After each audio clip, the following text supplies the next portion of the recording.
If you are a social media manager, this is your reminder to update your website. I'll walk you through my website, which also includes my portfolio. But even if you're happily employed, you should always be updating this because it's just less work later on.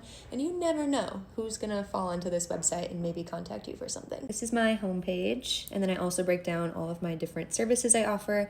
I create templates. I also am a UGC creator and a social media manager. Most important, have an intro about yourself with all of your experience. And then as a creator, these are all of the different brands I've worked with, and I also include UGC examples right here on the homepage. Lastly, again, drop downs for all the different services I offer. And then come back up to the top here, I have a shop page. This links out to my Etsy store, but it's where all my templates live. And you can also link to like a Shop My or Like to Know It if you use that. Services page if you like to freelance. My favorite part is portfolio. I have two portfolios, one for UGC and one for social media manager. UGC, I have a little intro and then I have some examples with actual statistics. This is important because all brands sometimes just ask for clicks and conversions and impressions on things, so it's nice for me just to have it here. Scroll down further and then I break out my UGC by category. So if I'm working with a beauty brand, I'll just send them the link to my beauty portfolio since this content's gonna be more relevant for them. And if I'm working with a tech brand, I will send them this tech page. And lastly, social media manager portfolio. First thing, I put a case study here and I have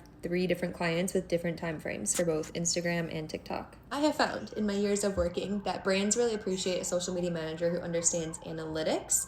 So showing the numbers is really important to include in your portfolio. It shows that yes, you understand metrics and KPIs, but you also are performance-based and you're able to make increases on these accounts. Then of course we get into vibes. So feeds, example feeds, so important. Anytime you start a new social media manager role, always screenshot the feed day 1. Throw that in your portfolio, and as time goes on, continue to update the after photo. So these are 2 different brands that I've worked for. And then again, underneath it, I offer all of my different services for freelance social media management.